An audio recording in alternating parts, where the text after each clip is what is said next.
आज से हम स्टार्ट कर रहे हैं आपकी CUET बिजनेस स्टडीज़ की क्लासेस।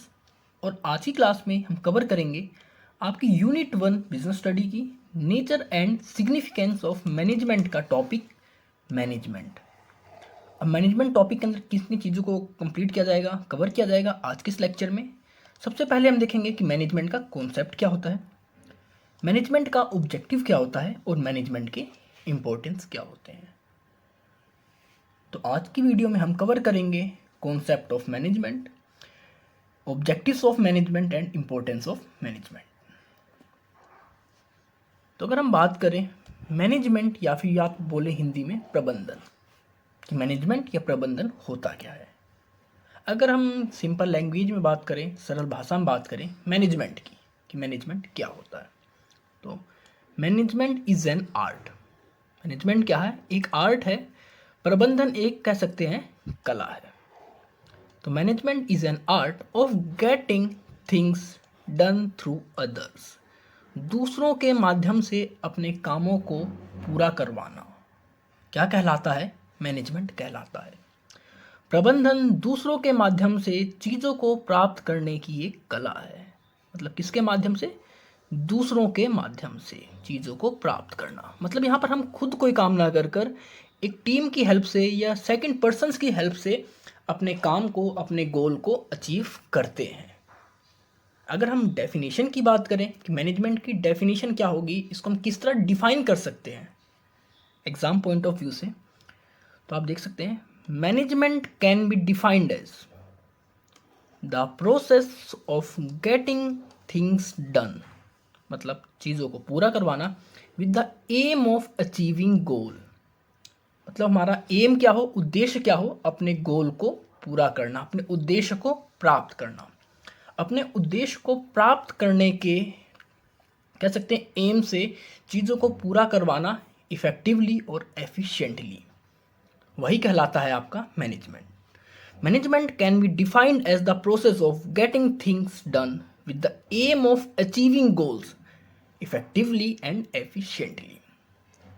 अगर हम हिंदी में बात करें, हिंदी में क्या कैसे डिफाइन करोगे, तो प्रबंधन को प्रभावी ढंग से कुशलता से लक्ष्य को प्राप्त करने के उद्देश्य से काम करने की प्रक्रिया के रूप में परिभाषित किया जा सकता है। मतलब हमारा जो भी उद्देश्य है, जो भी हमारे पास एम है, जो भी ऑब्जेक्टिव है, उस ऑब्जेक्टिव को प्राप्त करने के लिए प्रभावी ढंग से कुशलता के साथ काम को पूरा करने के प्रोसेस को ही हम प्रबंधन कहते हैं। अब इस डेफिनेशन में दो नए वर्ड आए हैं जो कि इस डेफिनेशन को क्लियर करते हैं। एक है इफेक्टिवली, दूसरा है एफिशिएंटली। अब हम देखते हैं इफेक्टिवली और एफिशिएंटली होता क्या है, क्योंकि डेफिनेशन यही है कि मैनेजमेंट एक ऐसी प्रोसेस है जिसके थ्रू हम काम को करवाते हैं अपने गोल्स को अचीव करने के ऑब्जेक्टिव से, और काम को किस तरह अचीव करते हैं? इफेक्टिवली और एफिशिएंटली। अब अगर हम डेफिनेशन देखते हैं, मीनिंग देखते हैं एफिशिएंटली और इफेक्टिवनेस का। Efficiency means doing the task correctly at minimum cost. तो आपने क्या देखा, एफिशिएंसी क्या होता है? काम को करना लेकिन मिनिमम कॉस्ट में, मिनिमम कॉस्ट। और अगर हम इफेक्टिवनेस की बात करते हैं, इफेक्टिवनेस क्या होता है? Effectiveness means completing the task correctly. मतलब complete work in correct manner, काम को एकदम सही से कंप्लीट करना, वो होता है हमारा इफेक्टिवनेस। अगर हम दोनों की बात करें कि दोनों एक दूसरे कैसे इंटरलिंक है, तो इफेक्टिवनेस और एफिशिएंसी दोनों एक दूसरे से बिल्कुल अलग हैं, लेकिन दोनों अलग होकर भी एक दूसरे से आपस में कनेक्टेड हैं। और ये दो के दो हमारे काफ़ी ज़रूरी होते हैं किसी भी मैनेजमेंट के लिए। इसी को आप हिंदी में दक्षता और प्रभावशीलता कहते हैं। दक्षता का अर्थ होता है कार्य को न्यूनतम लागत पर सही ढंग से करना। तो दक्षता क्या हो गया आपका? एफिशिएंसी हो गया। एफिशिएंसी इक्वल टू दक्षता। ठीक है, मतलब आपको काम को कम से कम कीमत पर कंप्लीट करना, कम से कम कॉस्ट पर कंप्लीट करना। और आपका प्रभावशीलता काम को सही ढंग से पूरा करना।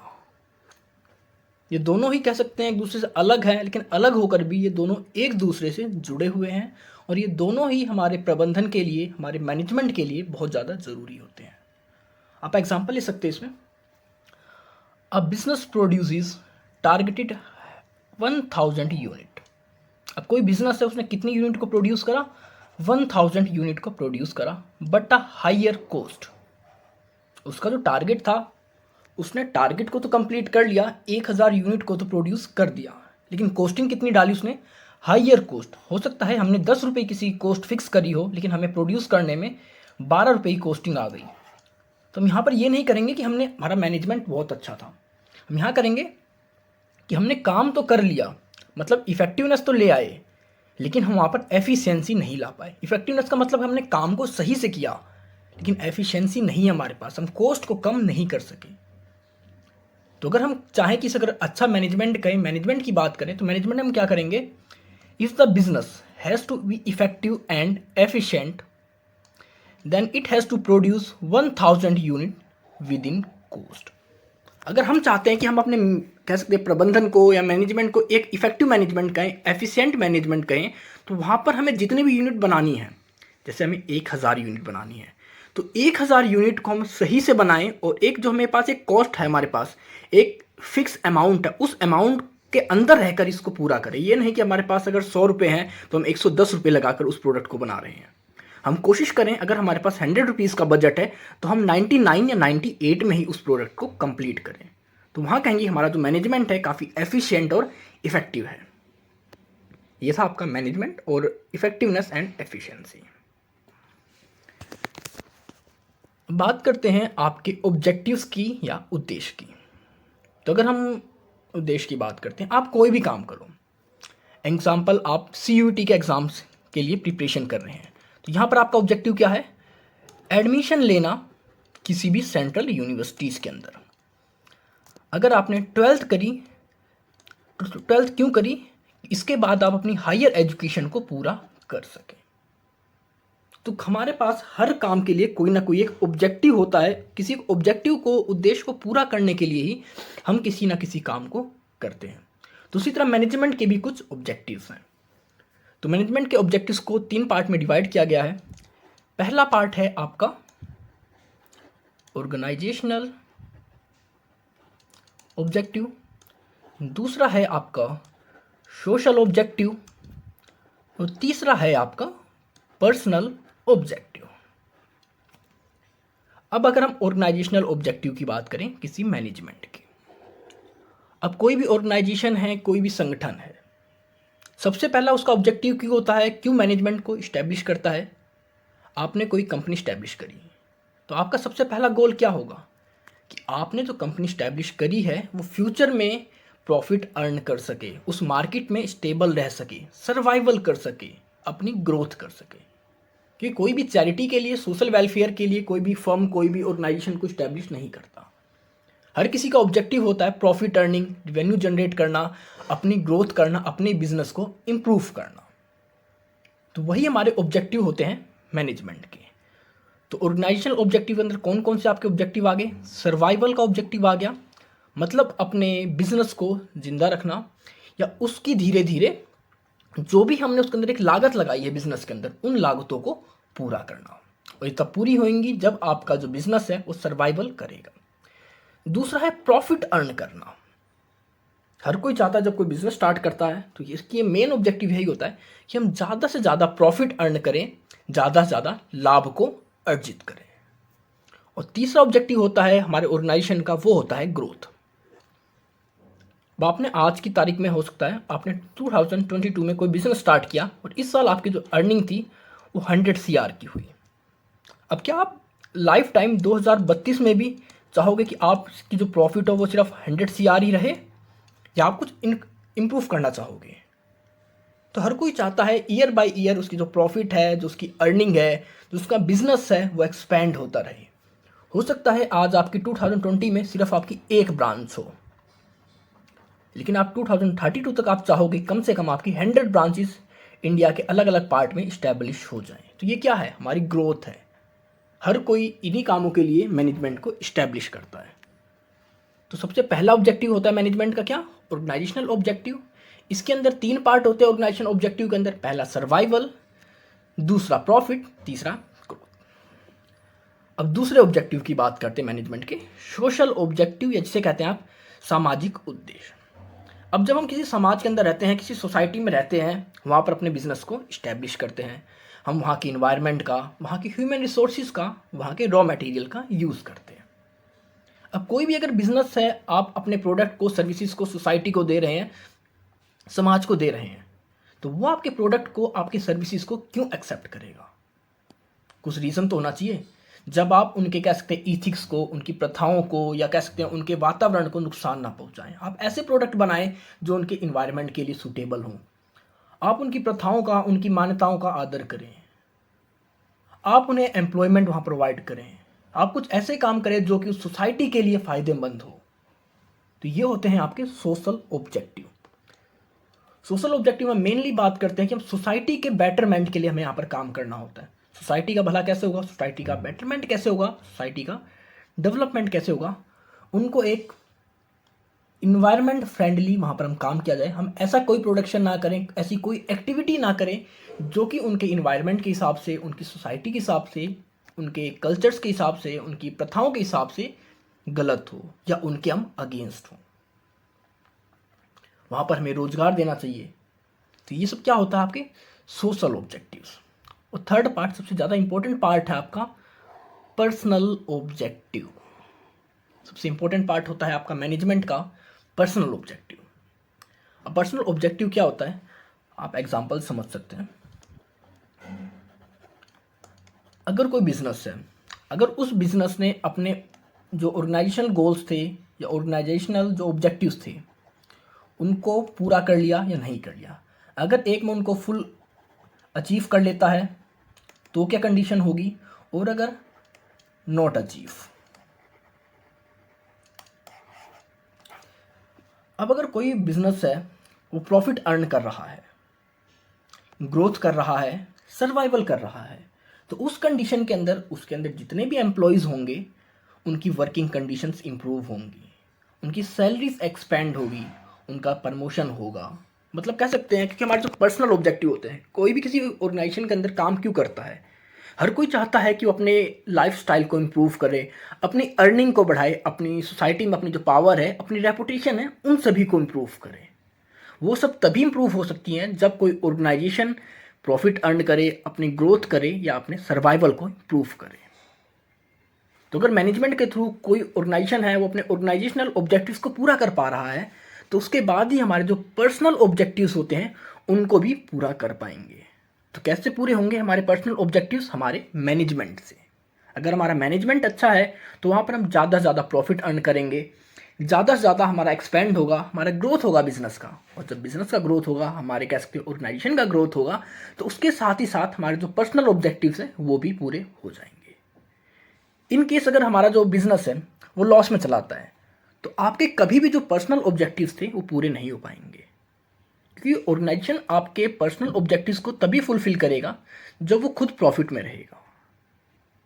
कि ये बेसिकली 3 ऑब्जेक्टिव्स होते हैं मैनेजमेंट के। पहला आपका ऑर्गेनाइजेशनल ऑब्जेक्टिव्स, दूसरा आपका सोशल ऑब्जेक्टिव्स, और तीसरा आपका पर्सनल ऑब्जेक्टिव। अब इसके बाद हम देखेंगे कि इम्पोर्टेंस ऑफ मैनेजमेंट या प्रबंधन का महत्व, कि इनकी क्या इम्पोर्टेंस है। तो सबसे पहला पॉइंट है, सबसे पहला इंपॉर्टेंस क्या है? अचीविंग ग्रुप गोल्स, या समूह के लक्ष्य को प्राप्त करना। Management helps in achieving group goals. Manager give common direction to the individual effort in achieving the overall goal of the organization. अब कोई ऑर्गेनाइजेशन से आप एग्जांपल लिखते हैं, उसके अंदर 100% वर्क कर रहे हैं। अब हर आदमी की, हर एम्प्लॉय की अपने कह सकते हैं एक अलग अलग गोल्स हो सकते हैं। अगर उनको कोई स्पेसिफिक डायरेक्शन ना दे, उनको कोई कह सकते हैं एक कॉमन गोल ना दिखाया जाए, उनको एक तरह से मोटिवेट ना किया जाए एक सिंगल गोल को अचीव करने के लिए, तो कभी भी वो उस गोल को पूरा नहीं करेंगे या पूरा नहीं कर पाएंगे। तो मैनेजमेंट क्या होता है? हमारे पास जितनी भी ह्यूमन रिसोर्स होती है उस ह्यूमन रिसोर्स को मोटिवेट करते हैं, इंडिविजुअल को मोटिवेट करते हैं और उनको मूव करते हैं अपने कॉमन डायरेक्शन की तरफ, जो किसका कॉमन डायरेक्शन होता है, हमारे ऑर्गेनाइजेशनल गोल होते हैं। अब जो ऑर्गेनाइजेशन गोल होता है, कोई भी उस ऑर्गेनाइजेशन गोल को अकेले अचीव नहीं कर सकता। हर कोई, जितने भी इंडिविजुअल होते हैं, वो हर कोई अपना अपना कंट्रीब्यूशन देते हैं उस सिंगल ऑर्गेनाइजेशन गोल को अचीव करने के लिए। अब जैसे कोई सेल्स की बात करते हैं, कोई कंपनी सेल्स करती है, तो सेल्स के लिए क्या सबसे पहले क्या चीज़ होती है, आपको रिसर्च करनी पड़ेगी मार्केट में कैसा प्रोडक्ट बनाया जाए, फिर आपको प्रोडक्शन करना पड़ेगा, फिर आपको मार्केटिंग करनी पड़ेगी, फिर आपको लॉजिस्टिक्स का भी काम देखना पड़ेगा। तो मतलब आपके पास बहुत सारे डिपार्टमेंट्स हो गए, बहुत सारी ह्यूमन रिसोर्स हो गई। अब इन ह्यूमन रिसोर्स के अंदर एक कोऑर्डिनेशन इस्टेब्लिश करना, जिसके थ्रू कि अपने कॉमन गोल को अचीव कर सके, जो कि आपका सेल्स होगा या हाईएस्ट प्रॉफिट होगा। तो इसके लिए क्या होना चाहिए, एक मैनेजमेंट होना चाहिए जो इन सभी को आपस में कोऑर्डिनेट कर सके, इन सभी को एक कॉमन डायरेक्शन में लेकर आ सके।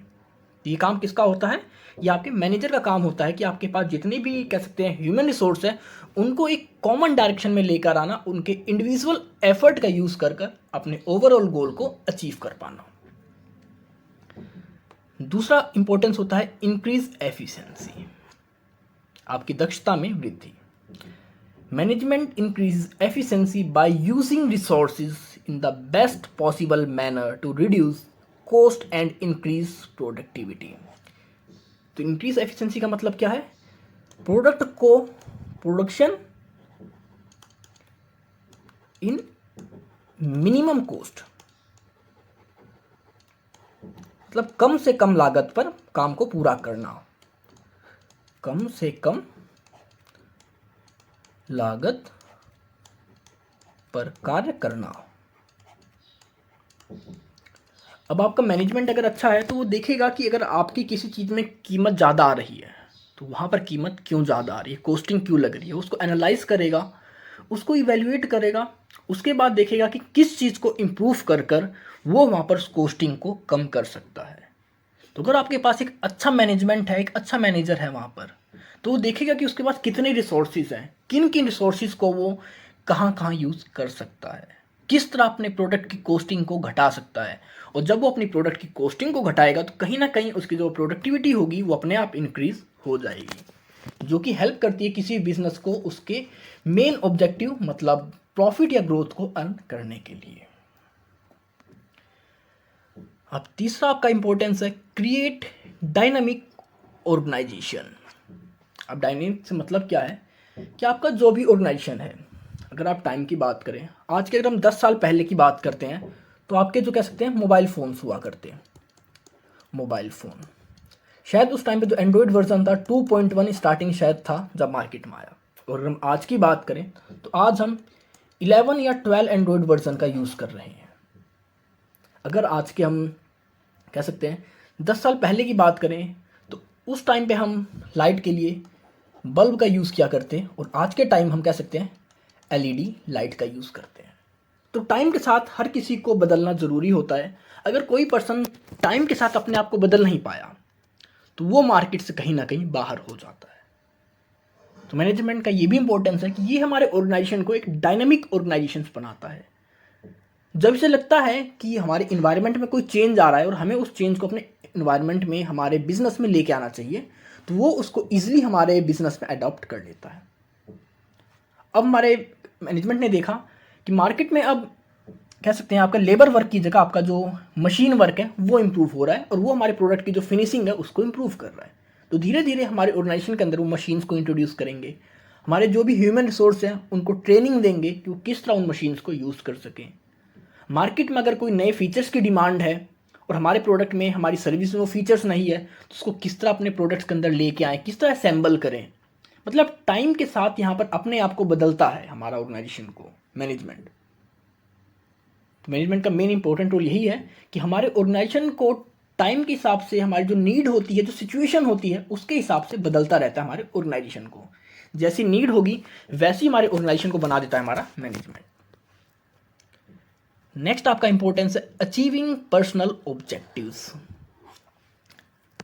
अब जैसे मैंने आपसे बात करी थी कि हमारा जो मैनेजमेंट का मेन ऑब्जेक्टिव होता है प्रॉफिट अर्न करना, सर्वाइवल करना, ग्रोथ करना हमारे ऑर्गेनाइजेशन का।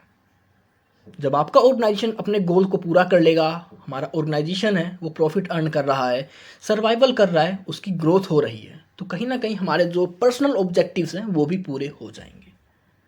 क्योंकि अगर कोई बिजनेस बढ़ता है, उसकी ब्रांचेस बढ़ रही हैं, तो आपकी रिस्पॉन्सिबिलिटी बढ़ेंगी, आपकी पावर्स बढ़ेंगी, आपकी अथॉरिटीज़ बढ़ेंगी, आपका जो एक लेवल था जॉब का वो भी इम्प्रूव होएगा।